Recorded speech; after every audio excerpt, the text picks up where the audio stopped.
All right, good morning, everyone. Welcome to the New Stack Pancake Breakfast, sponsored by Cloud Foundry Summit. Let's give a big hand for the Cloud Foundry group. Woo! This is our first breakfast of the World Tour for 2018.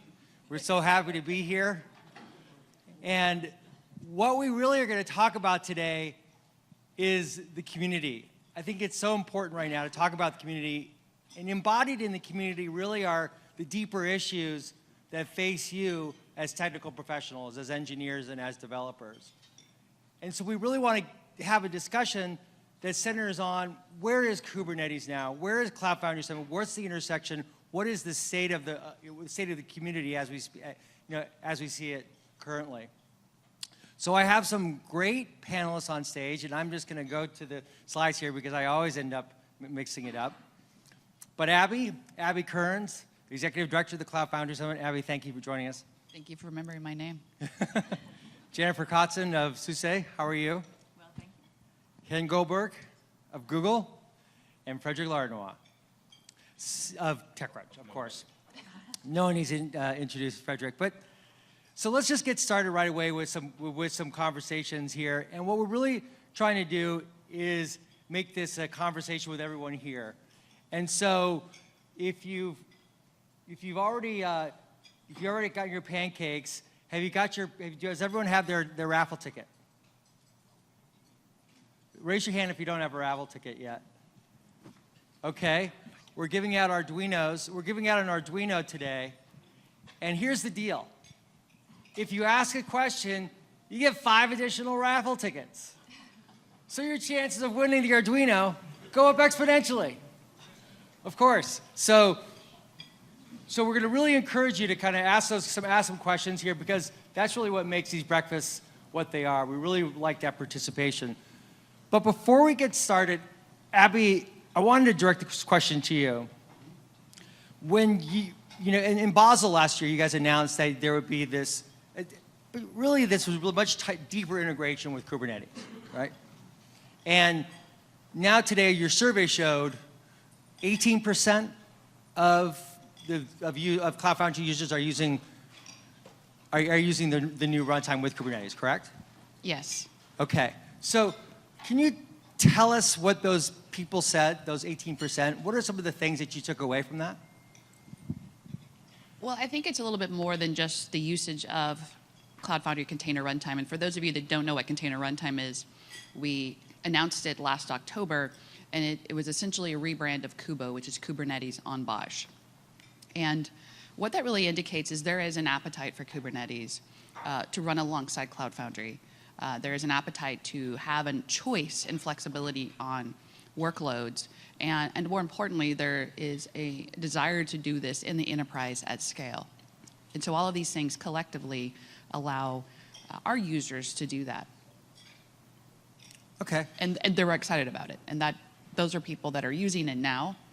I would suspect by the time we do our second user survey later this year that number will go up. So what does that mean for Cloud Foundry then, if we're seeing this migration toward Kubernetes overall in the community? Where does that place Cloud Foundry as that integral part in the overall community itself? I think we've spent a lot of time discussing what is Cloud Foundry. And Cloud Foundry, for us, really represents more than just a singular technology. Cloud Foundry is the best platform for developers, period. And that technology needs to evolve underneath that, and it needs to grow. And if Kubernetes, or last year like OCI, Run C from OCI, or CNI, or other technologies can continue to make that the best platform developers, then that's what we should really consider and figure out how we can bring that in or run it alongside. Frederick, any thoughts? Always. If I'm looking at what the CNCF is doing with Kubernetes, don't they want to do the same thing to some degree? Don't they also want to roll all of this together, this collective of open source projects, and become the best platform for developers too? That's a good question for Yen to answer. Sure. your thing, not to ask more questions. That's nice. CNCF is not bringing everything together like Cloud Foundry, and it does gives a lot of choice. And we will see more and more projects evolve under the umbrella of CNCF. And definitely from Kubernetes perspective, if you think about the developer experience, Kubernetes is investing in creating primitives and extensions to allow different developer experiences on top of Kubernetes. And this is where I think Cloud Foundry and Kubernetes can be complementary.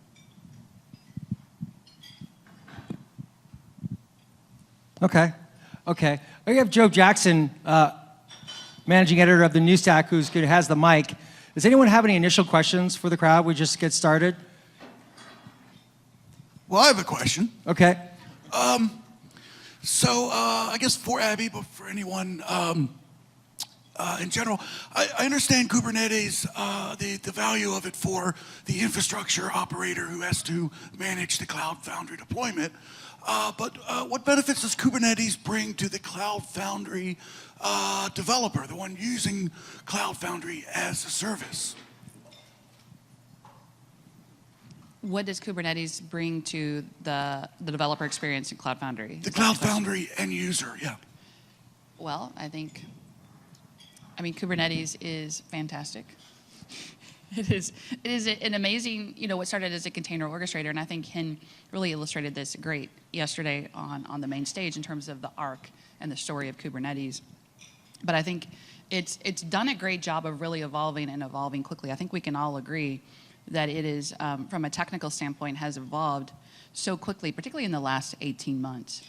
And I think for us, it brings together the best of breed capabilities around that. And I think there's always an opportunity to continuously improve. And in technology, if we're not always striving to continuously improve, then what are we doing and how do we move forward? I think that what Kubernetes in general is doing as part of the umbrella of CNCF, we are promoting a lot of open standards. And Cloud Foundry is a great partner and leading some of those open standards as well. And this is something that every user of Cloud Foundry or Kubernetes is really benefiting from because it allows those composable systems, right? So if you think about things like Open Service Broker, we're talking about container storage interface.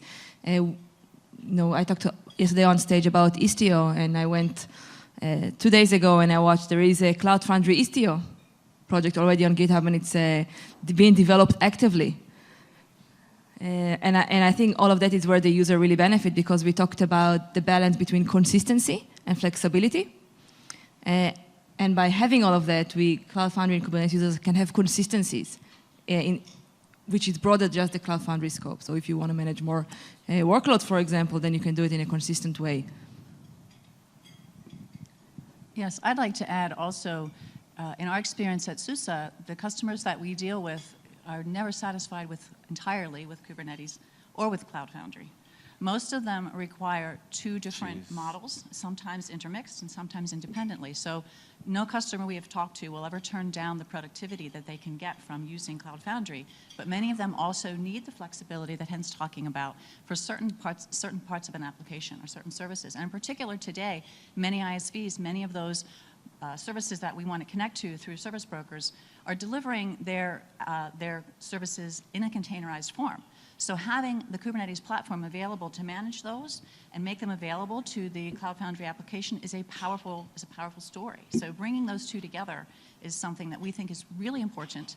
Again, emphasizing the flexibility that you get when you're deploying something on Kubernetes or using that with the power and the productivity that developers get with Cloud Foundry. That's a combination that we think is incredibly powerful. So I have a question then for the audience. How many people here are using the new Kubernetes runtime? Can you tell us why you're using it? And is anyone else using it? Over here.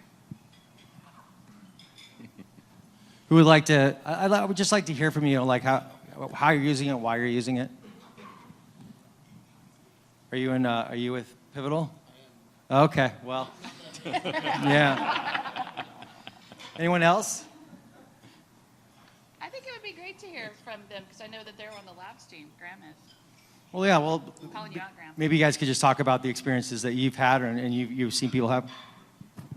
Yeah, so I'm in Pivotal R&D. I'm a software engineer, and I'm currently working on Project Riff, which is a nascent FAS project. We're pretty all in on Kubernetes as the target platform, so of course we have a lot of stuff where we're working with different Kubernetes distributions, platforms, targets, that sort of thing. One of which, of course, for us has to be CFCR, right? We know a lot about it. We have a lot of love for Bosch, so that works really well for us. Kubernetes as a source of primitives, to your point, is really quite outstanding. We can often find a way to express relatively orthogonally what we need to express. And we're also able to give back feedback on the things that we found difficult while we look for that similar CF push-like experience, you know, the ONSI haiku of, here's my source code, run it in the cloud for me, I do not care how, rather than here's my source code and also a very large toolbox with a whole bunch of different tools that you're gonna have to learn first. Okay, now I need to build the house. No, wait, no, I need to, no, wait, is that the right wood? Can somebody give me a book here? What was I trying to do? Oh yeah, deliver value, yeah, and run it in the cloud for me, I do not care how. Free sales pitch for Riff. So do we have any other questions?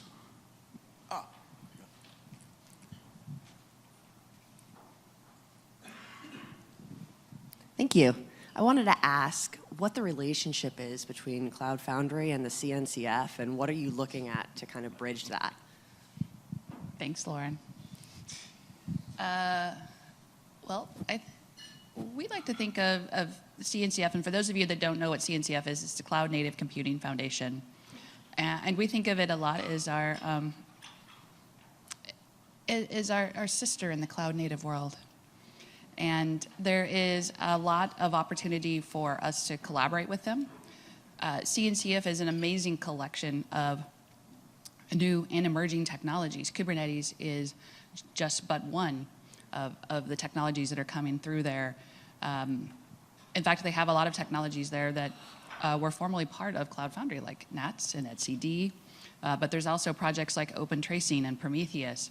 And so I think there's a tremendous amount of opportunity to work collaboratively with CNCF and its collective, because that's where a lot of these technologies are being incubated, built out, and tested and run. And so as those technologies mature, there's certainly an opportunity, as enterprise particularly wants to use those, to bring those in and or run alongside Cloud Foundry, again, giving developers the best opportunity and the best platform.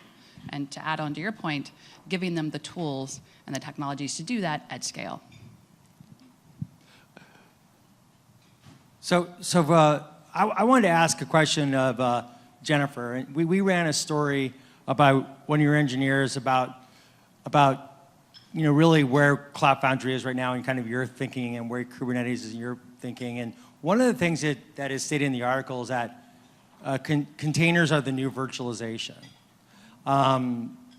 Does that mean that containers, can you kind of expound upon that? Because you could take a lot from that statement. You could say that containers are replacing virtualization. You could say that containers are the new thing, so then what's going to be the new thing after it? There's so much that comes with a statement like that. Yeah. The way we see containerization as a form of virtualization is, for this audience, is mostly think of it as a new infrastructure for us to be working on going forward. So we've all dealt with hardware infrastructure and platforms that abstract above that for us. We see containerization as a new infrastructure, and it's important for us. I mean, I know that we're interested primarily in the developer experience here, but when we think about where we're going with cloud native and DevOps, there is an ops piece here. Ops is important. And our ability to integrate dev and ops and produce something that is good across the board, end to end, is important. So using containers and containerization infrastructure is part of the operational piece that maybe we don't worry about at the API level when we're building an application, but is really critical when we go to deploy and manage that application. So having a modern infrastructure, a container-based infrastructure for our modern platform is important going forward. And so again, at SUSE, we're working to deliver against that. So for the engineers here, so the people who are maybe listening to this as a recording, right? They're they're thinking of their own infrastructure, many of them, right? And a lot of that infrastructure is not brand new, right? I mean, this is infrastructure that's been in operation for decades, for some of them, right? So how do you coach them? How do you help them understand, or not even understand, but help them, help explain to them kind of where things are going? Because in the process, we're seeing all kinds of new technologies emerge as we start to look at infrastructure and how it's changing, but also as the application architectures are changing, right? And so we're seeing this real pressure, almost from the board level, for, they call it, what do they call it? Digital, what's the term that? Digital transformation. Digital transformation, right? I mean, that's the board level phrase, right? You know, but when you get into it, it's really about application architectures and how do you think about your application, which brings up a lot of questions about continuous delivery, for example, and how do you think about continuous delivery? And CI not necessarily does rhyme with in this new world. So I'm just curious on how do you even begin to start explaining this to people? So this is a really big question. A lot of great terms in there. So I think most of our engineering colleagues and our development colleagues understand the ultimate goal is CI/CD, right? And the reason we want that is for more agility and faster ability to evolve more quickly and be more responsive. So the ultimate goal is CI/CD. And our engineering colleagues understand that very well because they've been doing Agile for a long time. They understand what it means to reduce development cycles. They also understand containers really well. They have been, forget cloud native, forget microservices. Developers have now for several years been containerizing things, and they do that because they understand it's small, it's fast, it's easy, it's an infrastructure that makes it easier for them to do what they've already been doing for a long time, better, faster, cheaper. And so they understand that too. Okay, so now what we're giving them with these platforms is the ability to leverage that new infrastructure. And as we develop expertise with containers and understand them better, and with Kubernetes as the platform that's evolving as a platform for orchestrating those, we can start to see that there are new and exciting ways that we can really maximize the value of that containerization. And that's an evolution as an industry that, as we mature our understanding of containers through our experience working with them, we can start to see what more they can do. And the next step for people then is to think about, well, how can I really do more? Can I re-architect my existing applications in a different way? Can I refactor them in a way that's going to make them more amenable to this CI/CD, break them up into smaller pieces? Can I build new applications in a way, microservices-based, that's going to allow me to, again, accelerate that delivery by moving each piece through the process independently? So those questions are questions that we're seeing people wrestling with now, because they've sort of got the nuts and bolts of Docker down. We know how to build containers, right? And now the operations teams are saying, okay, we've got Kubernetes to start orchestrating them, and we're back to the developers. How am I going to start to take the next step, which is how am I going to re-architect and how am I going to rebuild? So the path forward, I think, is sort of, it's not set, it's evolving very much, but certain things have happened. Containerization has happened. And now we're at the next step, which is how do I start to change those architectures? And how do I start to change my process too? So how do I move more into a DevOps process? And that's where Cloud Foundry already tells us, we have best practices, we have processes, we have a way that's proven that we know can help you through that next step and really give you a giant leap forward. So there's some guidance. Yeah, well, let's get a question for the audience and we'll go to you, Ken. Yeah, we got a couple questions here first. Hey, good morning. Is there any good reference projects combining the Cloud Foundry, Kubernetes, and CI/CD that you just described, considering that I'm familiar with Kubernetes, but not so with the Cloud Foundry? So is there any suggested place or a silver bullet GitHub project or something that a person like me can start and be mastery in a day? So, Are there any Kubernetes projects in Cloud Foundry? Absolutely. There's so many projects that are going on right now. There's a bunch of proposals that went out in December for some new efforts that are being worked on here. SUSE, IBM, and SAP are leading the charge on a couple of them around the pluggable scheduler work and the shared service catalog work. But there's a lot of other projects that are happening also in the extensions. And we would, and I know I said this yesterday, I'm going to keep harping on this all for the rest of the week, is more contributors. We need more people like you participating and helping shape that. because, to Jan's point, this is evolving quickly. And what do you as users and developers want to see, and where does it need to go? And I think that's the important driver for how all these projects go forward. Is there a good spot to go and start looking at the existing projects for reference? Is there a good place? Git repo or CFDev mailing list. Yes.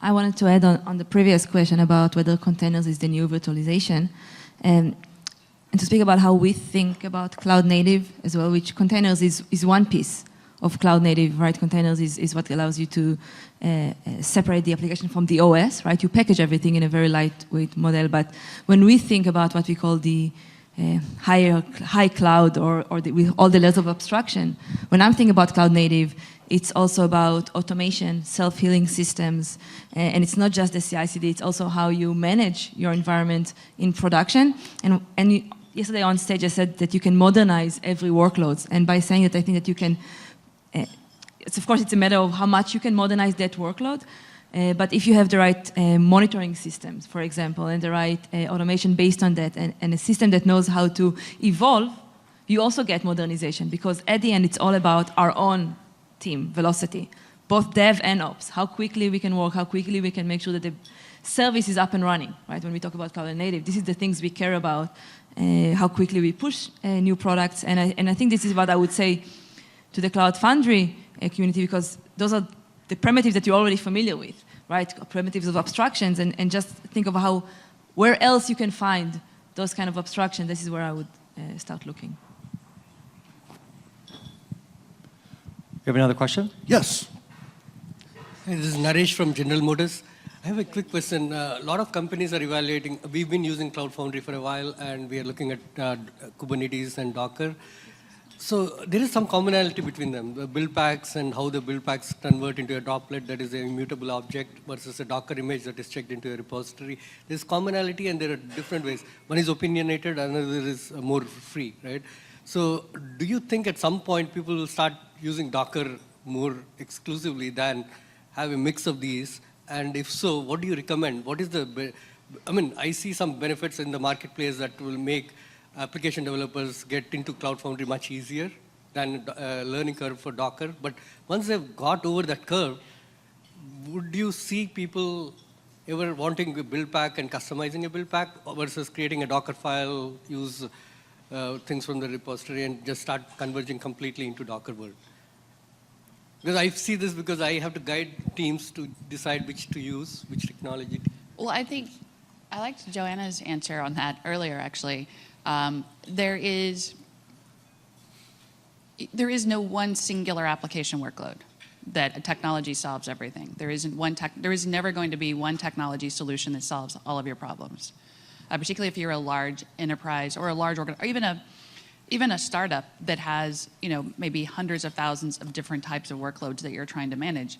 And I think that it calls for a variety of technology choices to solve the right need. And I think we started talking about this last year when people started asking a lot about Kubernetes, and even a couple of years that when Docker came up a lot. It's really the right tool for the right job, and understanding what you're solving for first. And I think when we talk a lot about agile and continuous delivery, what we're really saying is identifying the business outcome that you want and then architecting towards that, as opposed to trying to find a technology solution and then using whatever you have to solve the business problem. And I think it's really about iteration and development, but agility is really about solving the business problem.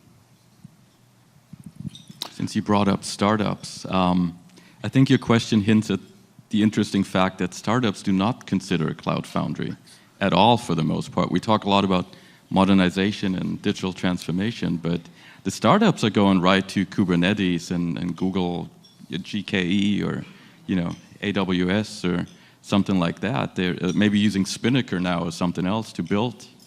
So it's that I think is an area where Cloud Foundry could do maybe a lot more going forward.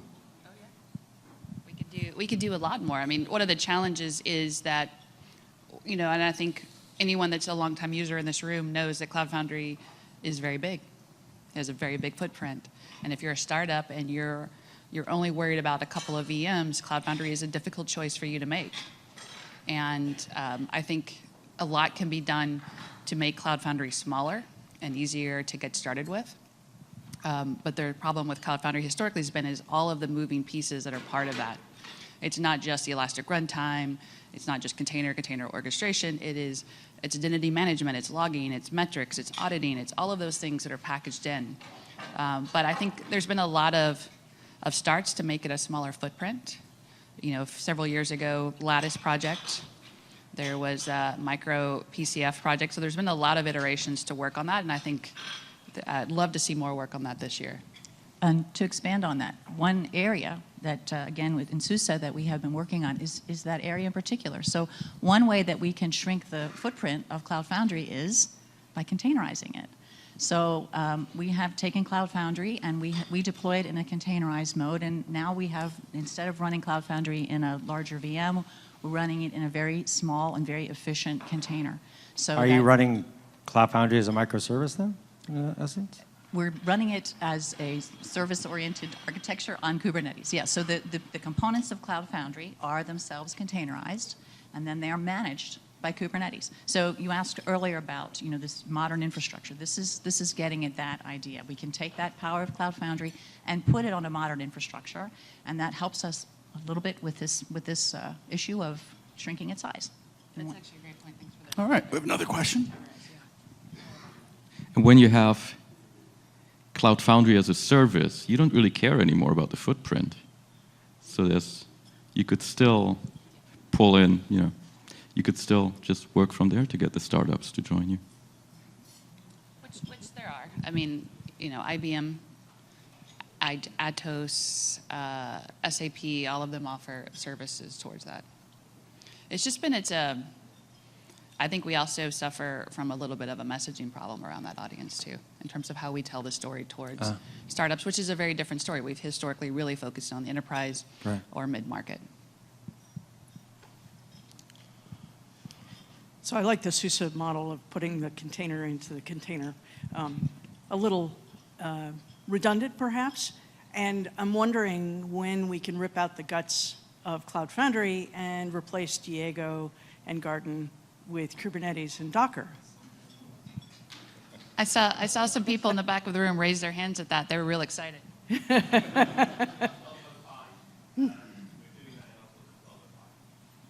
Okay. One more time, Cool. Jules, so the whole room can hear you. Very happily. Come to our talk at 12:05. I'm pretty sure it's 12 o'clock. It's the embarrassing context.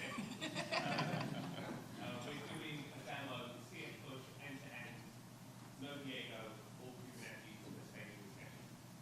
Very cool. So Thank for you. those of you that didn't hear that, So- come to a talk at 12 to hear more about that topic. Yeah. One of the questions I get a lot from I'm with Gartner. A lot of the questions I get are whether or not we can deploy stateful workloads into our containers. Maybe you can give me some advice about deploying databases in big data systems and, you know, massive multi-terabyte type things. So of course, it always depends on the use case. We do have, within Kubernetes, also on GKE, many users are deploying stateful workloads. Actually, it was announced back in 2016 as beta already. We have native Kubernetes support for Spark, for example. Depends on the database, right? I will not go. There are some examples. For example, if you go to Helm and you can see different charts of best practices. So Helm is a package manager in the Kubernetes ecosystem, and we are testing it release after release, and it has some best practices of how to deploy different type of workloads and package them on top of Kubernetes. And usually what I would say, it depends how you do trade-offs between maybe performance or cost-effective and consistency. Okay, and depends on the size. What we hear many users, they prefer to run everything on Kubernetes because it's just simply easier, right? Having the same playbook for everything, for all their environments, wherever they go, it works well. We also see, by the way, when talking about cloud native, that many will just use managed services, right? So you don't really need to use and build your own database on Kubernetes, but you can just use whatever, if it's Cloud SQL or whatever managed service you choose and evolve. So this is, again, when I'm thinking about composable system, it's also how do you start using other services in the ecosystem. I would just love to get a clarification what we mean by ripping the guts out. Oh yeah, I'm kind of curious about that myself. Well, okay, so Cloud Foundry has a container system inside it called Garden. It doesn't use Docker, it uses Garden. And it has its own orchestration and scheduling system, which is called Diego. So if we rip out Garden and Diego and replace it with Docker and Kubernetes, we suddenly have the Cloud Foundry experience, which I think most of the people in this room really like, but it's running directly onto a Kubernetes type platform. Got 2 thumbs up in the back. I guess that's will be the, so the discussion. I'm going to actually let Jules answer this question Yeah. because this is something he's actually working on right this very second. Yeah, number one, I should say I am the project lead of Garden. And I agree, let's delete everything. So yeah, I actually agree. I think CF Push is all about the user experience and always has been. And scheduling is a commoditized thing. For a long time, it made sense to have our own scheduler because no one really knew where that was going to land. And it was faster for us just to have our own thing. I think personally now we should do it. And at 12:05, we have a demo, end-to-end, CF Push, all on Kubernetes. Come along and see it. I think we hope to propose it as an incubator sometime soon. So then, Oh, and apparently it's in the demo theater in the afternoon as well, for anyone foolish enough to miss it at 12:05. Actually, could you say that again for the microphones? So I'm holding a demo theater at sometime in the afternoon. I think it's like 4:30 or something. Just look it up on the schedule, and that demo that basically shows the CF push on Kubernetes will also be part of that, just in case anyone is already blocked at the 12 o'clock talk. The 12 o'clock talk goes way more deep because it's like 45 minutes just about that topic, or 30 minutes. The demo theater is much shorter, but 2 opportunities to see that today. yeah, Frederick would like to ask something or say something. We're talking a lot about demos here and examples, and is this actually an official project? Is this happening now, or are we just playing with this like, people used to do OpenStack on Kubernetes or something like that? It's about to become a official project. Because people are going to actually work on it, right? People are already working on it, and we are in the process of getting this under the official umbrella of the foundation. The last few steps are still missing on that, but it's happening. Yeah, it was actually proposed December when the proposals went out, and that's why, to answer the other question, get on CF Dev. These proposals are going on CF Dev. This is where the conversations happen. Each and every one of you, if you're on that mailing list, you get to review all of these proposals, and when they're proposed, you can work on them. And this open source technology only moves as fast as people that are working on it and writing code. So if this is something you are excited about, get involved and work out with Simon and Jules and Björn. I see Björn back there because they're trying to drive this. I always do this to Alex and ask questions, but is there a counter push? Are people saying, I really love my garden? My garden, yeah. Who uses Garden in here? And probably almost everyone here, probably, I mean, obviously, yeah. Everyone loves Garden. So for what it's worth, I think I see these as side by side. It's kind of like Docker did. You can choose Kube. If you've already got a big investment in Kubernetes, absolutely, that makes sense to have one operator experience between both. If you really just want a Cloud Foundry and an integrated thing, you might still want to have Diego and all that stuff. So I don't actually see it as replacing, but I do think you can't ignore the fact that lots of people are already running Kube for CFCR or for their functions thing, and they already have to operate it, and we should let them do that because it's a commodity now. So I don't think it replaces it, and I will go on record, I love both Garden and Diego. But I don't think everyone should have to So, agree with me. so there'll be like this stripped out version, but then there'll be the version that people know and are familiar with who've been using Cloud Foundry for some time?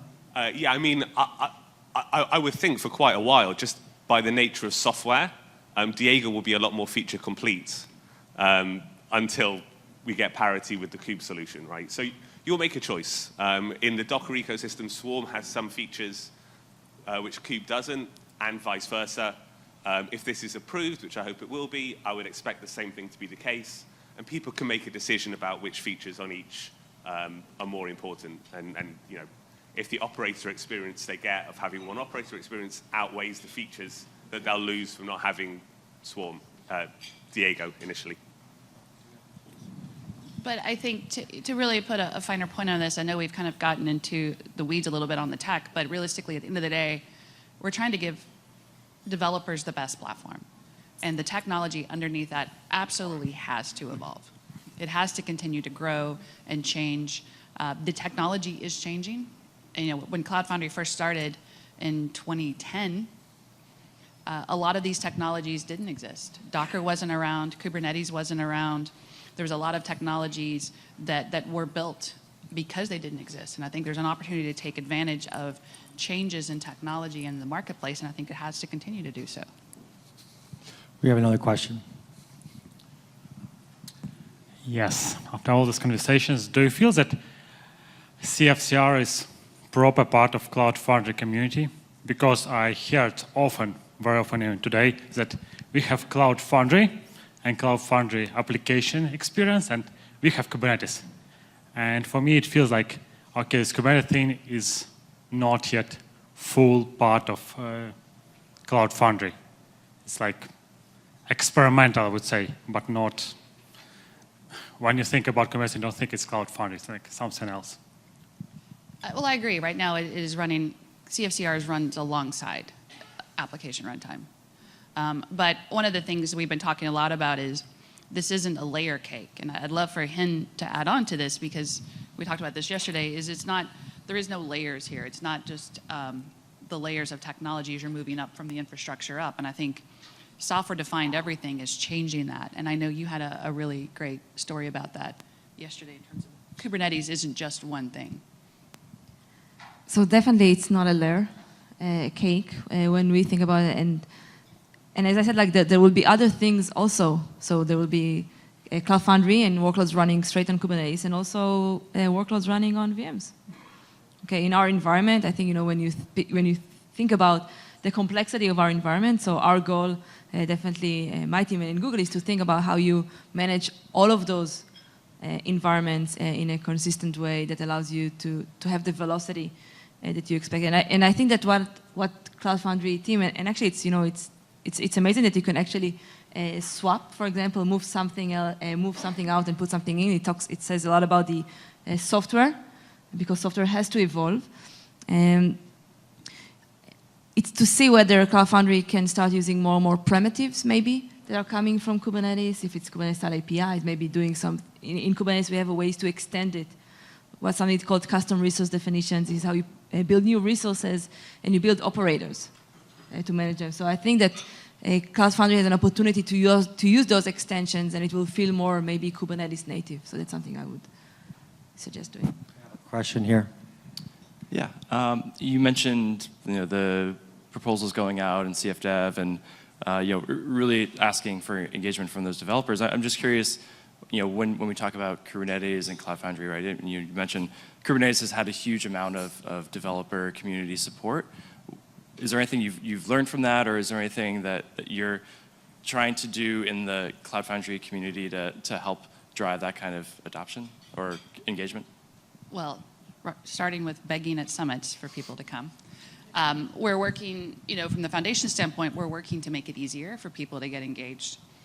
And Graham, and you'll know this, you know, there's the Cloud Foundry developer community, particularly the committer base, it operates a little bit different than other open source projects. And there is a bit of a bar to be part of the committer base. So getting people to that point is great. Where we're starting right now is trying to get people engaged in the community, and then laddering them up. Hey, you know what, contributors. In fact, do a pull request, sign a CLA, really give us that feedback. And in fact, one of the metrics that I heard earlier this week is over 30% of the contributions that are coming in via the pull request via contributors. So it's actually not just the committers driving this forward, and that's been really exciting. And I'd love to see more of that. Watching the Kubernetes community really grow and thrive has been really, really exciting to see that. And I think we're constantly pushing for a continued diversification of contributors and getting more people, more companies part of that, because that's what makes it move forward. That's what really brings the best ideas to the table. That's the whole power of open source. Hin talked about open standards, but really bringing all of your ideas to the table is really what makes Cloud Foundry interesting and innovative. And so we're trying to encourage more of that. Jen, if I just asked Jennifer, I'm curious on how you guys are, at SUSE trying to foster community, both for, because there's a Cloud Foundry story, and there's also a Kubernetes story here. Yeah. And they're very much different communities. And Matt Curry brought this up yesterday when he was saying, hey, there's a lot of use in the enterprise for Kubernetes, there's a lot of use for Cloud Foundry, but these communities are operating on different technologies. Yeah. So first I would say it's really wonderful to have this conversation. I think the conversation has evolved a lot in the past year, past 6 months, even more. A year ago, most people considered Kubernetes and Cloud Foundry to be completely independent and competing platforms. All right? People did not understand the way we are starting to as an industry now, that they actually have a lot of complementary value. So that's number one, getting that understanding out through vehicles like this at KubeCon and elsewhere, where we can talk about the differences between these things and how they can work together. So understanding that these are not necessarily competing platforms is number one. And number two, at SUSE, we go to our cloud. We participate heavily in the Cloud Foundry community. We also participate in the CNCF. So when we go to KubeCon, which we'll be at in 2 more weeks, we'll be talking to people who are already invested in Kubernetes. So Abby is talking about getting people engaged in the contribution and in the projects at Cloud Foundry. We're also interested in getting users interested in the value of Cloud Foundry. So if we go to KubeCon, where people are very excited and already invested in Kubernetes, we can present those people, those customers, with an easy way to now add Cloud Foundry to their environment. So that just makes it easier for them to get started. So what can we do? We can educate people that these are not competing, but they are complementary platforms. And two, we can make it easier to get that momentum around Kubernetes and funnel some of that into Cloud Foundry. Well, I want to thank the panelists. Thank you very much for participating in the panel. Thank you, everyone, for being here. I want to give a big thanks to the Cloud Foundry Summit for sponsoring, Cloud Foundry for sponsoring this Pancake Breakfast. Thank you very much.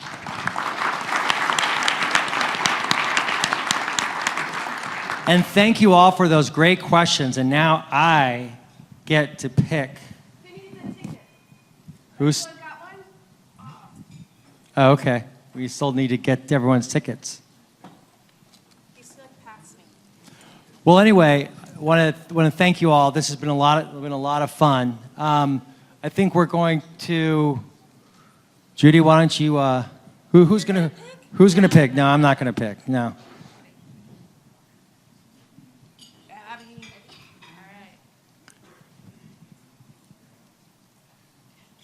900624. 900624. We got a winner! All right, thank you, everyone. We'll see you around the show. Have a good one.